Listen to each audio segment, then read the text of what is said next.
good. I'm going to create another tail off into what you just said. As far as like the stresses that you guys see on your athletes, I feel like now more than ever, it is very high, because if they're not going D1, it's almost like social media, they want to look like D1, if that makes any sense. The demand of the athlete is psychologically high, emotionally high, physically high.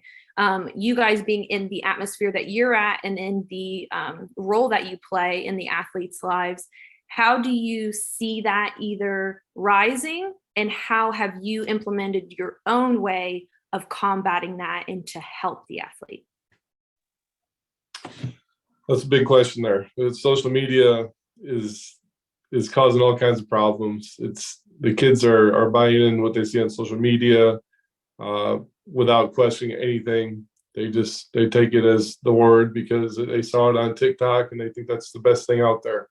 That becomes a whole nother issue on its own, and trying to combat that. So one of the things we're trying to do is this year, no phones in the weight room. We have our iPads we just got yesterday or today. We're going to make sure those are mounted on there so that we don't have any issues with that. Our kids seeing all those people on social media going to the camps and stuff, they feel like they have to do all that too. So we have our kids will go to football workouts for 2 hours. Then they'll go to baseball practice for 2 hours. They'll have an individual basketball training session for an hour and a half. And that's like every day. They just keep going and going and going.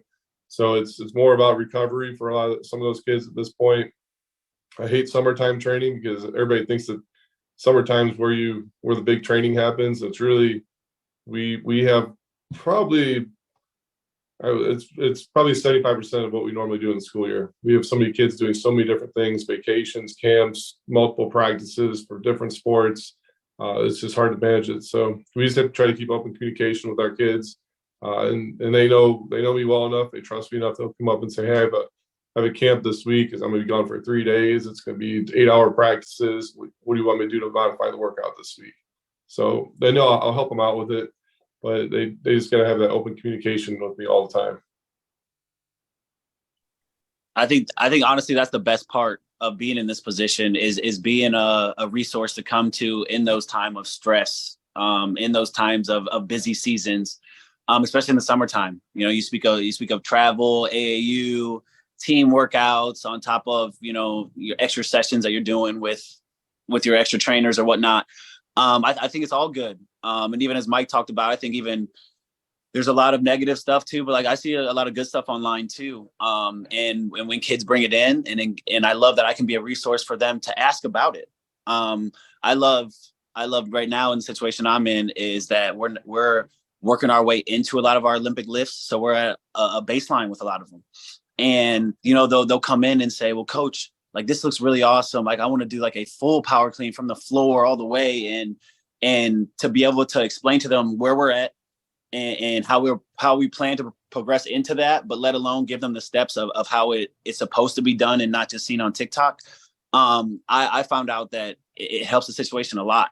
Let alone the kid will find out too, like, "Hey man, that's on the menu. Like we're going to get to that, but like it's the right way to go about it." And kind of like I said, we got plenty of opportunities to teach you and to get you in the gym and facility wise. Now it's just, honing in on that attention span and really focusing on those details. But on the really stressful part of a student athlete schedule, man, having someone in your corner to rely on is huge. And that's why I believe, honestly, every high school in the state of Ohio, let alone around the nation, should have somebody in charge for a weight room that's just not a sports coach, because it's just that important.